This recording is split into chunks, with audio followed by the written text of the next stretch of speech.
So, with that as our little bell, welcome to the IDRPP's Time to Act Mental Health Echo. My name is Tori Coons, and I am project support for Project Echo. I have the privilege of facilitating or introducing our housekeeping slides before we hear from our presenter, Stephanie Anderson. We're so excited to hear from her today.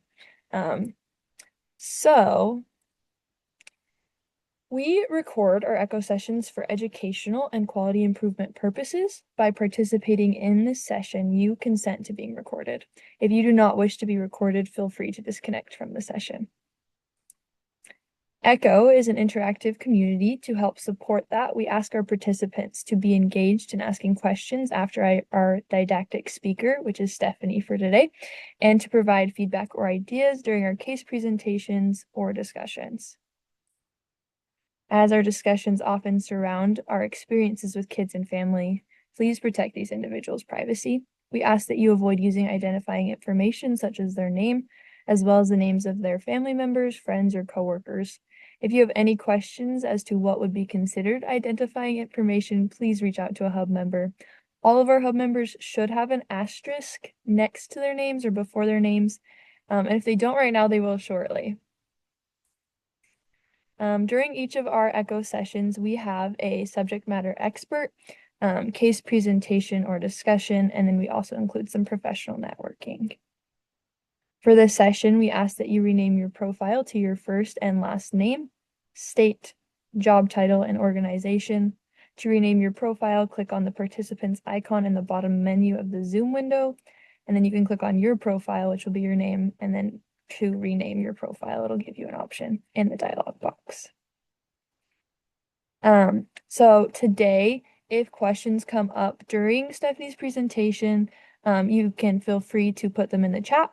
Leo is going to be monitoring that, and if they apply like directly, he'll bring it up and let Stephanie know and we can talk about it. But if not, he will keep track and we can talk about them after the presentation. Yeah.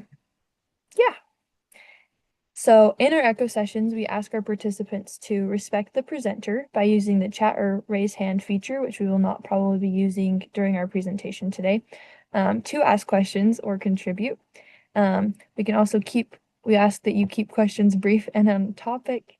And if you could introduce yourself and your organization before asking a question. And then lastly, we ask that you turn on your camera during sessions as it helps with connection, building community, and making networking more meaningful. By attending this session, you can earn professional development credits. To do so, please fill out the survey that Janelle will be dropping in the chat throughout the session.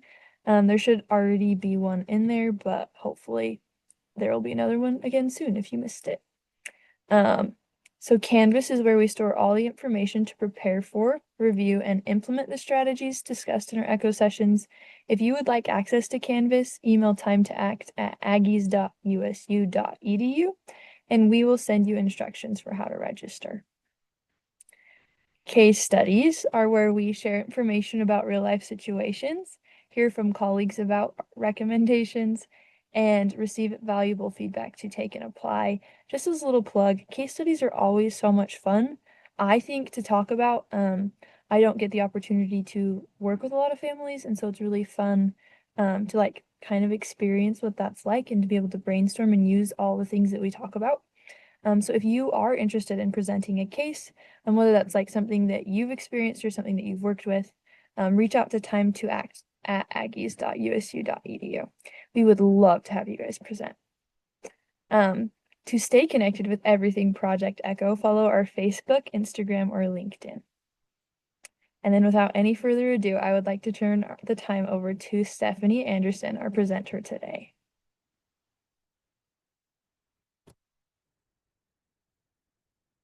Get off mute and share my screen.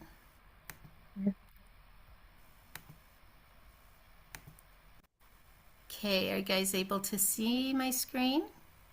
Yes. Okay, I would rather see your faces than the presentation, so I leave it this way. So I'm sorry, but that's just how I am, and it's what I like to do. So I am really excited today to talk about positive parenting, and I probably like many of you that are parents, I don't think there's anything that's brought me greater joy in my life than being a parent, but there's nothing that's brought me greater sorrow than being a parent too. And so I think that it's something that all of us in no matter what profession we are, no matter where we're at, that we can talk about positive parenting and help parents become, I don't want to say better, but more informed and feel more secure. This last year, as I was reading some research articles, one of the things that came across my desk, and I am now, for the life of me, can't remember which study it came from, but it was asking parents from across the nation about different things regarding their parenting, such as breastfeeding, immunizations, literacy, and different aspects of parenting. And I was really excited to read what was happening in Utah. And one of the things that I found really disappointing was that we were the lowest in self-reported scoring of our parents, that they felt like they were doing a good job. They felt overwhelmed. And then when I looked at all the other things that they were doing, I'm like, you guys are doing great. And another thing that I see, I am very fortunate that I do get to work and rub shoulders with parents quite a bit. And I see how intentional they are.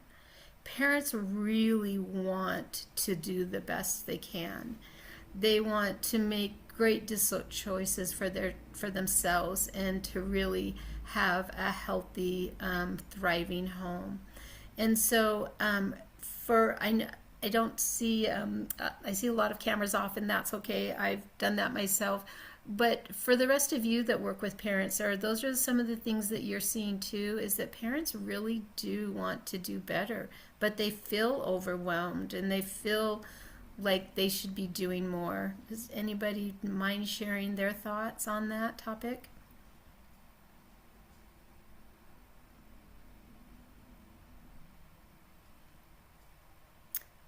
No? Okay, so I'll just move on. Oh, I was Oh, going to okay. say, Okay, I don't Laurie. mind. Okay, I thanks, couldn't Laurie. find my little mute button there for a second, but I work with the Refuge Utah. We're a domestic violence shelter. Uh-huh. And so we have a lot of families that we take care of there. And yeah, I see that parents really want to, they're trying hard and they're very overwhelmed. When they come to us, there's domestic violence. They're going through the courts. They're, probably splitting up their marriage, their relationship. And a lot of times the kids don't understand what's going on. They may have seen some abuse going on, but they just want to know when they're going to go home. Yeah. So yeah, it can be quite overwhelming. I am certified to be a positive parent discipline. So this is one of my passions is positive Good. parenting. Thank And you. yeah, and so I have yeah, it's a huge passion of mine to help parents and help their children. Well, I'm glad that you're And in this session and that we can use you for other things yeah, and refer people. Thank you. sure, Really appreciate absolutely. that. Yeah, I, like Laurie, really love the positive parenting, and most people to me in today's generation are like, so what is positive parenting and why is it any different from past generations? Well, if you look at past generations, children were not even seen as a person until they were maybe a young child. And at some situations in our history, children's were seen as property, and they were seen as a way to help the financial or the resources that the families brought in. And so it wasn't until the 19th century that we started looking at children as really having emotions and having needs. And I think the one thing that I want to say as I go through this presentation, and I'm just doing one parenting theory. It's not the only one in positive parenting. There are several. They're all good. They all have practice. But I think that one of the things that I want to give credit to is Mary Ainsworth, because Mary Ainsworth, decades ago, realized that children needed social attachment, and without it, that children were not able to develop healthy relationships with adults. And so it was someone that that saw that. We've been able to use her studies over and over again to make sure that what we're doing is appropriate and good, not just for the child but for the parent too, which then influence our society. So as you can see, what a very brief definition, and we don't have time to go into a lot of detail, but what is positive parenting? It's warmth, it's guidance, and it's emotional safety. It is consistent boundaries with connection. Isn't that interesting? It's consistent boundaries. Now, having been a parent, I'm a parent of 5. I'm a step parent of 4. I didn't do anything to raise my stepchildren, although I love them very much. I cannot claim any influence on that part of their life other than hopefully being someone to love them. But it's interesting. My husband and I had this really crazy idea of adopting a 16-year-old boy from Mexico. And when I say crazy, it wasn't crazy haha, it was loco crazy. It was not a fun couple years as we went through that process. And he came from an environment, a culture from Chihuahua, Mexico. There was no boundaries. When he first came to our home and I said to him, our curfew for our home is X, Y, and Z, and on weekends it's this. He's like, I don't know. I mean, English was his second language, but he claimed that there was not a word for curfew in the Spanish language, and he held that true and fast. And so having any kind of boundaries was with him. Trying to be consistent was more than difficult. And last night, as I was just making some touch-up for this presentation, I'm very lucky that he lives in an apartment at my house, and so I texted him and I said, "Tell me when you had boundaries at our house, how that made you feel." Stephanie, I'm going to ask, we just have a comment that if you can increase your volume. Oh, okay. I don't know if I can. I mean, I'll try, but I think it's up all the way. But I'll talk louder. How's that if I talk louder? Is that better? Well, I can hear you better now. I don't. Gretchen, Okay. can you hear her better now? If you'll give me a thumbs Okay. up in Okay. chat. So I'll just yell like I normally do. Sorry. But I asked him, I said, you hated every boundary, anything that we wanted from you. And I said, so looking back, how does that make you feel? Because now he's 31, he has his own children, and he said, it made me feel safe. Isn't that interesting? Even though he hated those boundaries and we fought every time we had one, it made him feel safe, and he said, and I knew you loved me. So parents, as we work with parents, as parents are asking us, we're not their friend. We're more than a friend. We're better than a friend. We're their parent. And so we do need to have those consistent boundaries, but with connections. So a connection would be of why we feel strongly about something, why we want to make boundaries. And I'm just delighted today that my daughter-in-law is here joining us, and I hope that she's not embarrassed that I'm going to say something that happened to her this week. Is she has a son that is 15 years old, and Rachel, if I lie, correct me. But she has a son that is getting a lot of dental work done. Very, very painful for those of you getting braces for the very first time. He just made the high school is it high school basketball team or junior high school basketball team, early morning practices, games at night, and guess what else? He wanted his driver's license. But his mom knew that that was going to be too much, just too much for him. And so she pulled driver's training. I don't think he was happy, as any person that has a car waiting for them. But that's a boundary because, and then she had the connection of why it was so important for him to put that off. So that's positive parenting, is boundaries with connections. But it does support exploration and independence. And we're going to talk about these next three later on in my presentation. It repairs and strengthens relationships. Wow. Isn't that incredible? That we can repair a relationship, but not only are we repairing it, we're strengthening that relationship.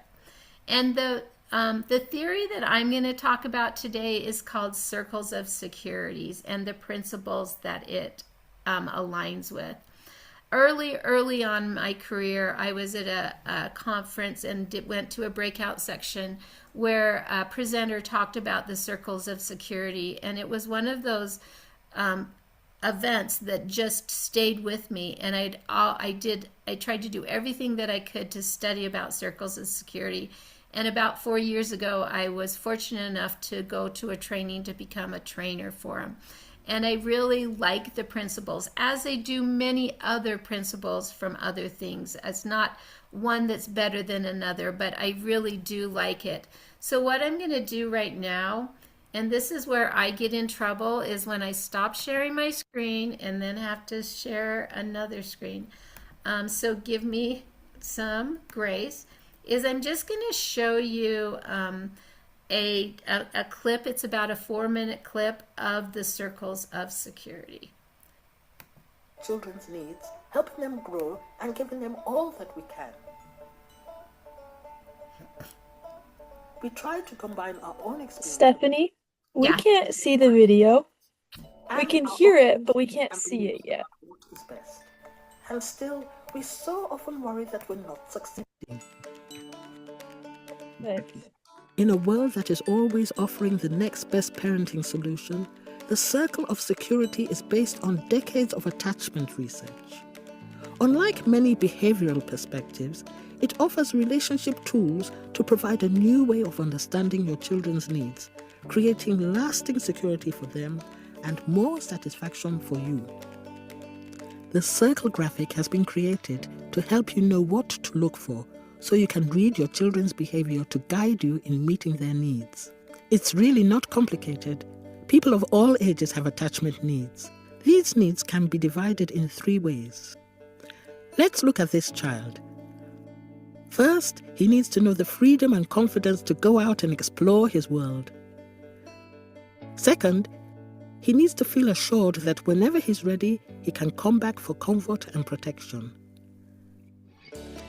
Third, he needs his caregiver to be in charge in a kind way. 3 basic needs that can be thought of as going out on the circle, coming in on the circle, and hands on the circle. Let's have a look in more detail.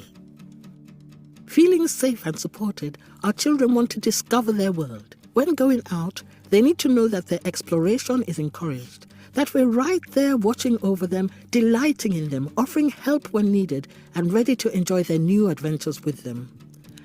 And when they're coming in, they need us to refill their emotional cup.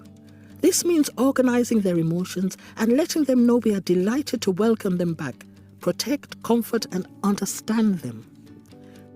The key for us as parents is to remain strong and kind while knowing when to encourage their going out into the world and how to be available to welcome them back to us.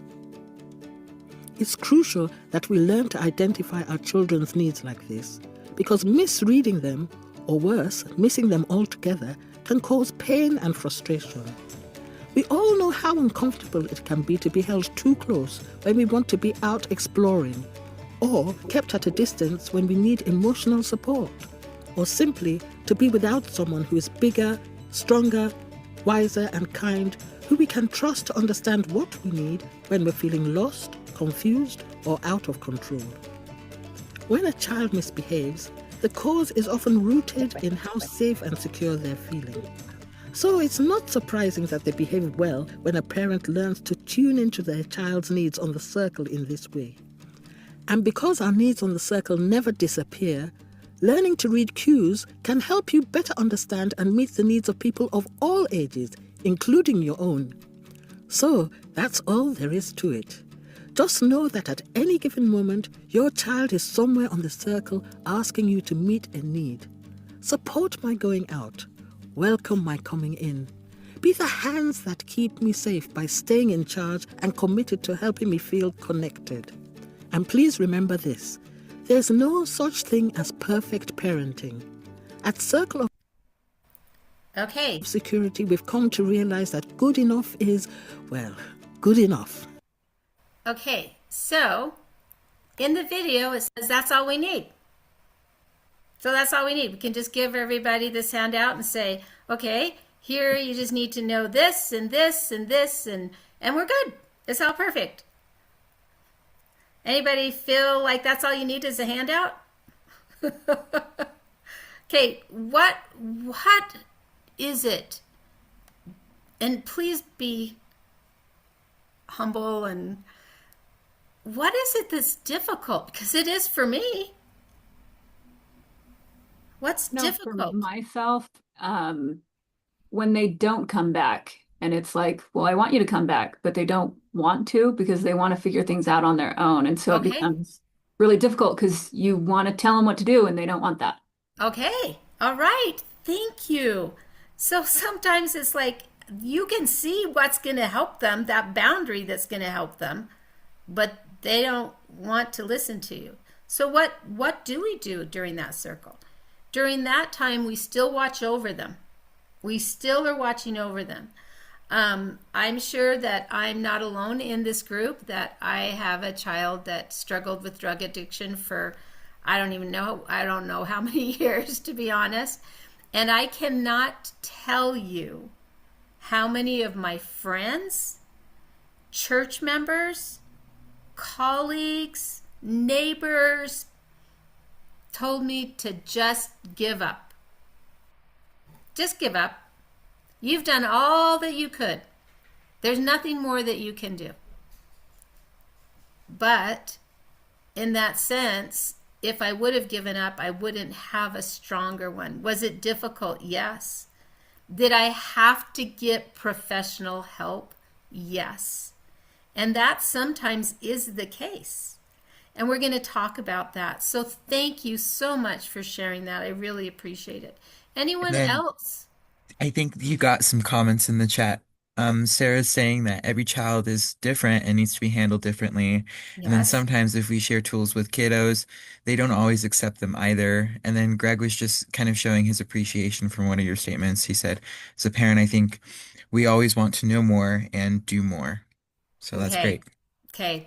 So, and one of the things that I know is when we're looking at the circle of security, one of the things that I always thought of because I'm a trainer in this, so there must be some things that I believe in to invest in this, is I always think, well, could you add like my 4 other children and my husband and my dog? Did anybody notice that there was only one kid in that video? Yeah. Okay. Yeah, I was going to say that it's hard to be attuned to their needs when it feels overwhelming because there's so many needs that you're trying to attune to, including your own. Yes, yes. And so one of the things, Bruce Perry is one of my favorite authors, and he's a brain scientist. And he says it takes 12 people to raise one child. And I firmly believe in that. I firmly believe that we need each other, and we need to be vulnerable enough to say, hey, I need a little help here. So can you just bear with me right now as I close this and go back to my PowerPoint? And then Alicia mentioned that oftentimes the parent is dealing with their own ACEs, and that takes all their energy, so it's harder for them to tune into their child's needs. Okay, and we're going to go right into that right now, if that's okay. I'm going to actually skip something. Well, actually, I'm not. I'm going to go into this and then we'll go into that. So thank you, Leo, for doing that and for everyone making these comments. So, a flyer is not going to do it. We know it. And it takes a lot of work. It takes a lot of work and it takes a lot of support. And we know that. And so one of the things that the circles of security, and let me share my screen. One of these years, I'm going to remember when to share and when not to share my screen, but it might take a while. So one of the things, and like what Rachel said, and I'm sure that others of you could have commented to, is what do you do when you've got 3 kids on that circle that are pulling on your legs? The first thing that conscious parenting says is to add some humor. And, I think we don't want to add sarcasm or meanness, but we can add some humor in that to say, oh my goodness, we're all having a meltdown. I'm having a meltdown. We're all having a meltdown. Let's have a meltdown dance. And to actually just get some humor in it and then get to the emotion. The one thing that the circles of security really talks about is naming a feeling without fixing it. I had one of the best upbringings that a person could have. The one thing that I look back at now and see from my parents and my grandparents is them telling me that I was feeling something that I wasn't. That, no, you're not mad. Oh, yeah, I am. Or you need to tell your brother you're sorry because you're really sorry. Well, actually, I'm not. And I cannot tell you how many times, I only have 2 brothers, that I went past them and said that I'm sorry to them. And then as I passed by, said, I'm not and I can't stand you. Because I was being told how I felt. So let's let children feel. So that means we need to give them a lot of vocabulary and a lot of words for different meanings. We talked about this the last time it presented, but we need to give them words. Is there someone's talking? Sorry. Another thing is don't fix it. We just need to say, yeah, I would feel that way too. Or that's hard. Or what can I do to help you? Can anybody think what are some of the things that we have done, myself included, when a child is sad that we do to fix it? If they're leaving and their mom's leaving and they're going out the door and they're crying and then grandma says, I've used candy yeah, with my 2-year-old. Yep. Candy, TV if I'm desperate and I'm just tired and I need the crying to stop. Yeah. Hey, but Megan, is it Megan? Sorry. Yes, okay, it is. Megan, you're okay. You're okay. We're going to talk about that later. But yeah, I do it all the time. My grandkids come over, they start crying, and I'm like, would you like a bowl of cereal that you can't have at your house? So we don't, that's fixing it instead of staying in it and then saying, what are some things that maybe could help you feel better? This is the one thing that is the hardest, is children feel safe when an adult get it. And what I mean by get it is that they feel like they're in control. I'm embarrassed to say how many times in my own life that unfortunately I didn't do very well in one of these areas. And I'm going to stop sharing and share another screen. I actually had to take this part of this document and I cut it out and put it where my toothbrush was. And this was the one that I cut out. I understood about the secure base and the safe base, letting them explore when to come back. but I wasn't always bigger, stronger, kinder, or wiser. There were so many times in my child's life that my meltdown was as bad as theirs. And so if there's anything that we can learn from this today is that parents need, like, and we've talked about that they have their own trauma, but while they're working with their child, that if they can be kinder and wiser. One day I was taking my daughter to her grandma's house, who watched her while I worked, and she wanted to wear a really flimsy skirt, a slip, and it was really cold outside. And I just decided no, she wasn't going to do it. That was not appropriate. And so an hour later, as I was late for work, she was crying, I was crying. Instead of being kinder and wiser, I acted like a 4-year-old. And so we've been there, right? We've all done that. So this is a tool that I have had to work on for years, not just days, not just a couple months, but this is a mantra I say when I have my children. Well, they're grown now and now they're perfect. But when I have my grandchildren, when I'm around other children, I have to remind myself I'm kinder and wiser. And it's really been a benefit, and it's given me some ways that I can take a break. There was a family that is in my neighborhood that I've just gotten to know them a little bit. I don't know them very well, but they were talking about parenting in a church class, and I was really interested in what this couple had to say. And she said, we're really into baseball. We live, drink, and baseball is our thing. And she said, so when my husband and I first had our first child, we realized that parenting was a lot harder than we thought it was going to be. And so we decided to have a keyword. And 3 strikes meant 3 strikes. I'm out of here. And if they said that, the other parent did not question, and that person was out of there until they had some control. I'm going to give you another example of being kinder and wiser. There was a girl that was walking up and down her sidewalk at my one daughter-in-law's neighborhood, and she had a brand new baby. And all the neighbors knew that she had a brand new baby, and so why was she outside walking back and forth, back and forth, back and forth?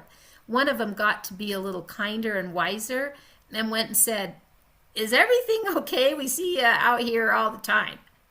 And she said, "No, not everything's okay. My daughter cries for like 3 hours straight. And so I have my phone monitor where I can hear and see her, and I'm just out here walking back and forth, so there's no harm doing." Was that parent kinder and wiser? Yes, she was. But so was the neighbor that then intervened and said, "How can I help?" Okay? So I know we don't have a lot more time, and I'm going very quickly, and I apologize because there is so much to learn and for us to go over today. But I want to go over one thing, and that is shark music. A lot of you are not 50 years old yet. I'm sorry you haven't gotten to that point in your life. But 50 years ago, Jaws came out. Da, da, da, da, da, da, da. Remember that music, that shark music? And you started being scared and you knew everything was going to go wrong. We all have that in our heads. As parents, we all start hearing shark music when our children do something. We can call it a trigger. It influences how we behave as a parent. So does anybody want to share maybe one of their shark music themes that makes them go crazy as a parent?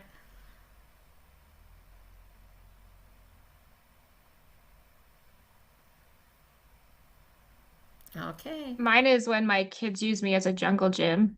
Okay. All right.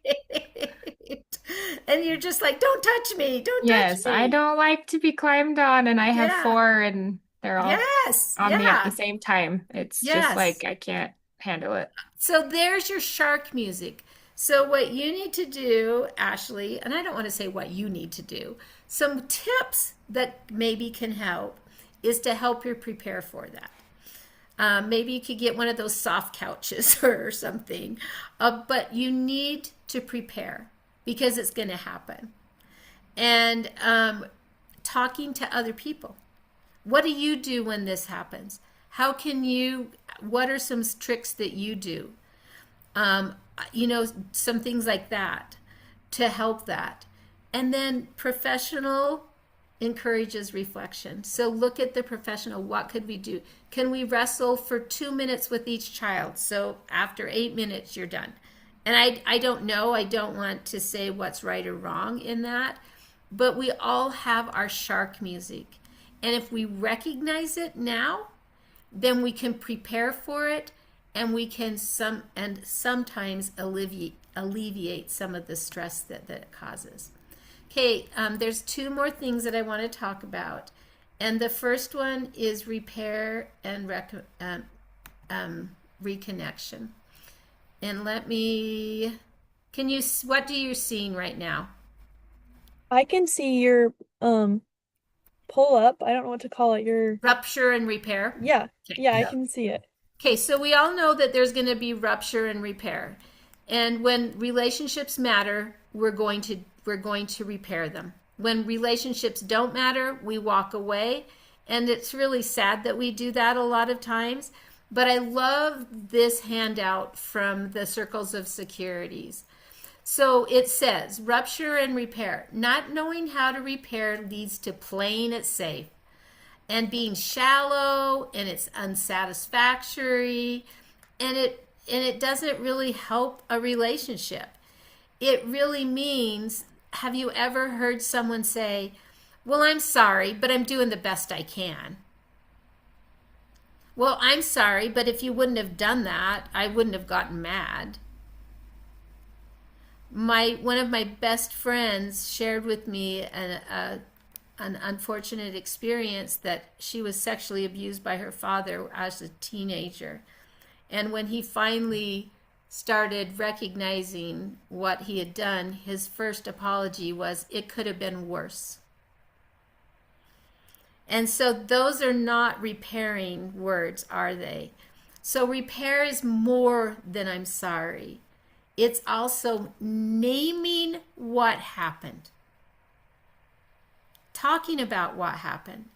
Saying what happened. Owning our own role. Oh boy, that's hard for me. Is owning my role in things. And naming the impact that it made on that other person. And being able to say and ask, what did this do to you? How can I correct this? And then wondering now how we can repair or co-create, and planning a way forward. Isn't that beautiful? It's a way, and it can be very simple, but just those owning it for a child makes all the difference in the world when you say, I messed up and I don't want you to feel like this again. Can make a big difference. And then what can we do to do better? Most of my grandkids have been taught very well about the shaker jars.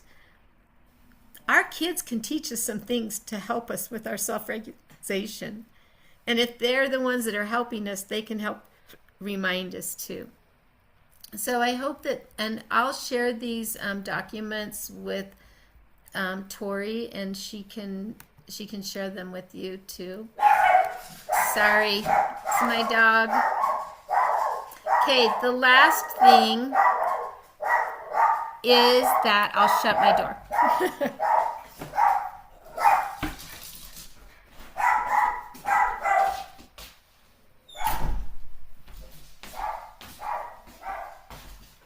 This is the thing that I hope that all of you can go home with and think about is good enough parenting. No parent gets it right all the time.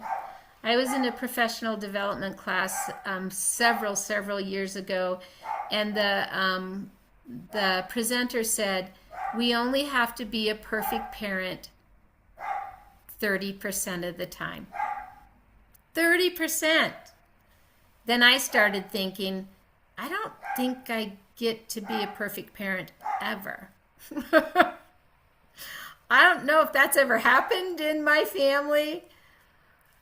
But they went on to say that most of the time when we're trying our very, very best, and of course I do have to say one person raised their hand and said, well, does that mean people can be crappy parents 70% of the time? And the presenter said, no, it means you still try your best. But none of us are going to be perfect, ever.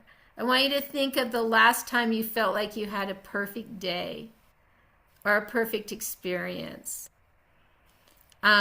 In October, I was able to take 5 of my grandkids camping, and I was so excited. I cannot wait. I prepared this whole, I don't know what it was called, but it was a Mission Possible, and I got prizes and games, and I was doing all this stuff.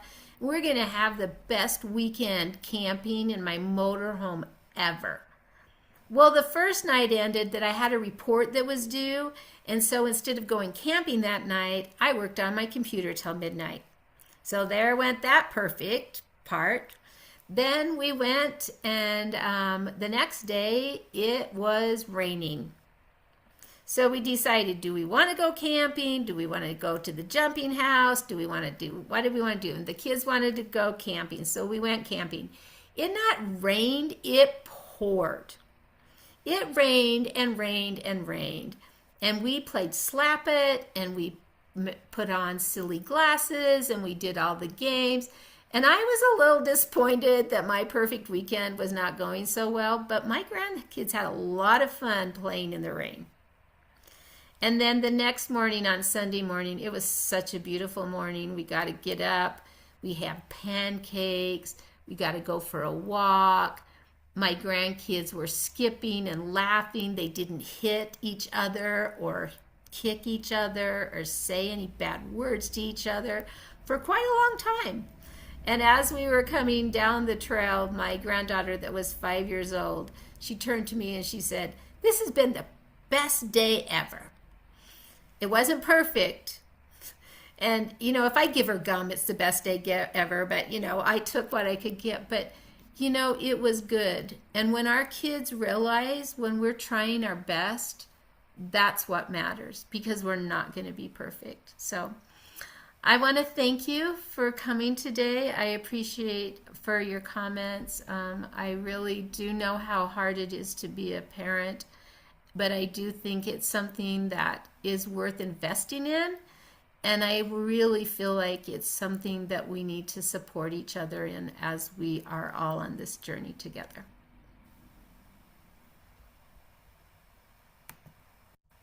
Stephanie, I want to thank you so much for your presentation.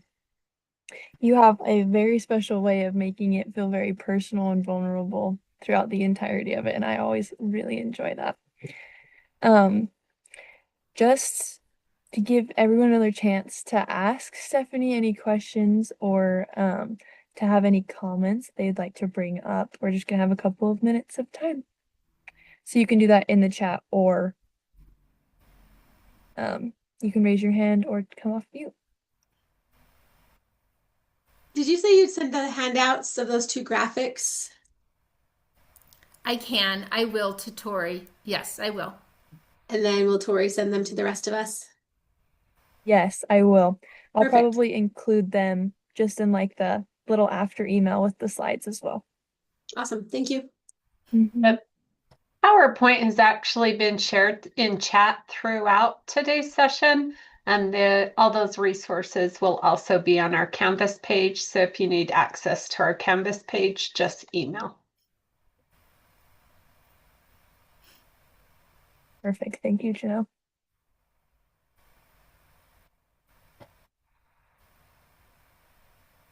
I do have a question. Sorry, I was like, if nobody else will go, I will happily. I really like talking. I'm not a parent, so I should forewarn everybody. But when it comes to like setting boundaries with kids, how can you tell what boundaries are like safe and what boundaries are too strict? Like, do you feel like there's a way of like figuring that out, or is that just like a child by child basis? I think it's a child by child basis, especially if you have a child with any special needs that with autism that might not know spatial boundaries or things like that. I think with my own children, not that I was a perfect parent, but each of them was different. I had a child that I did have really strict curfews for, and then another daughter that I basically was pushing her out the door to get some socialization. So I think it needs to be individual. But one thing is you can't play favorites. I think it's really it's one child can't see that another child does the same thing and gets a different result. So is anybody else? I know that there's several professionals here that could also chime in on that. Stephanie, I'm responding as a parent more than a professional, but I have one child with behavioral issues, and the rules were always important. But your last comment that the fairness card gets played, and you have to realize that when rules are set, oftentimes all of the kids are going to adhere to the rule in some way, and that is part of the um, equity and fairness, I guess, in the household. And sometimes that can be difficult. I guess I'm just adding that, but it certainly does improve the circumstances in the home, when we have those guides. But one in particular is just to always be respectful of the other and treat each other with dignity. That I think is probably the best first rule always. Thank you. And I think like you're right that if we have a child that or an adult even that has some needs that maybe the rest of them do not, that we can still adapt our household to say to keep these people safe or this person safe. This is how we do it because we love them just like I love you, and for that reason. Thanks. Thank you both for that. That was very eye-opening. I don't think I thought about it in terms of like a household thing and like how we can band together to support each other in that way when it came to rules and boundaries. And Jacelyn, I did see your comment. Jacelyn said that equitable is not the same as fair, and we sometimes have to just focus on progress rather than adherence. That is also really important. So thank you guys. Is there any more questions or comments that want to be discussed? What resources are available for positive parenting? There's a lot of state trainings for conscious parenting and for circles of security. And I'm trying to, my mind just went in blank. I want to say it's not Bridges Out of Poverty. Protective factors. There's a lot of those, and the protective factors are built into all of our EI programs and our home visitation programs, and so those are. Also, you can go online and get a lot of the practical and training for circles of security, so you don't have to go to an actual 3-day training. So there's a lot of online training for it. Conscious Parenting is one of the best books that that a lot of people use. I love it. So things like that. So I know that there was some people said also that they did coaching in it, so maybe they could share their resources too. It was asked if there were any of these resources available in Spanish that you're aware of. Yes. Online, Circles of Security have 4 different languages. And then what was that book again that you recommended? Conscious Discipline. Okay. Do you know the author? I can put in the chat. Oh, that's embarrassing. No. That is just fine.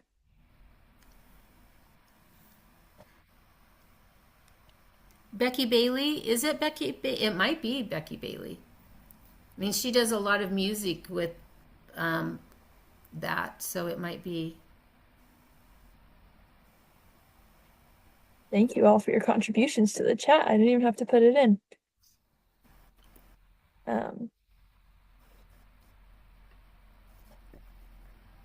I'm leaving space for a little bit more time if you want, but we can also move on to our community discussions. So if anyone has a question, speak up now. Okay. It is Becky Bailey. Thank you for finding that out. I appreciate it. So if no one else has any more questions, again, I want to say thank you to Stephanie. She presented for us while not even feeling well. So we're very, very grateful for her, and her time and her efforts. Today we have some community questions that we're going to discuss in our breakout groups. Our thought process kind of behind these questions were just like with what's happening in the government and our country right now. It's really important to know about our community resources and how to connect families to them, and how to kind of support us as we do so. So we kind of have 3 different topic areas. The first one is like how we find community supports, how we connect people to community supports. Our second topic is going to be about like how do you like talk with clients about this? Like how do you bring it up? How do you introduce it? How do you check up on how that's going with them? And then our last topic is going to be talking about setting boundaries for us so that while we may be acting in additional or trying to help find families some support, how do we keep ourselves having our needs met and being able to keep going, having energy, balancing our work and our life, that type of thing. So if there's nothing else that needs to be added, I think we're good to go into our breakout groups. Thank you, Janelle. Welcome back, everybody. I hope you had really good discussion groups. Let me just pull up who was our hub members for each one. So Stacy, it looks like you were our first group. What did you guys talk about? What stood out to you? Oh, we talked about so many things. Honestly, we have quite the list, but we talked about like local resources. There's quite a list of them. Some of them are more local than others, but just lots of different resources out there for families, whether it's for food services or mental health services, parenting programs. We talked about Parents as Teachers, Disability Law Center, 211, the food banks. All of those are great resources. What was a harder conversation was how to get informed about the different resources or community services available.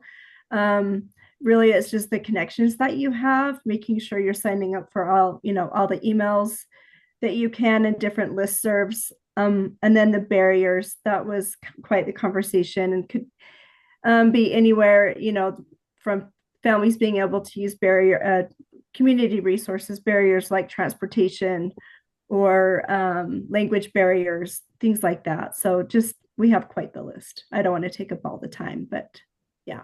Oh, I'm really excited to see this list. It sounds like you guys had some really good ideas. So thank you guys for sharing. So in our second group, we had Heather M and Janelle. I assume Janelle took notes, but I don't know if Heather wants to share. So Do you want me to share, Heather? Go for it. I mean, I could try and remember everything we talked about, but you've got the notes, so I'll let you. So a lot of what we talked about is just acknowledging and validating, kind of normalizing those conversations, being vulnerable, as well as kind of personalizing your own experiences, just to name a few.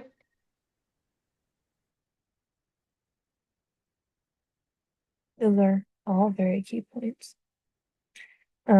So our last group has Heather W. and Leo. Who would like to share there? I can share, honestly. I told Heather that I would keep the time, and I completely missed the mark on that, so I'm sorry. But I think we did talk a lot about just maintaining boundaries with clients and how we can maintain boundaries while still keeping that professional relationship. And I think just it's just making those professional relationships clear from the start.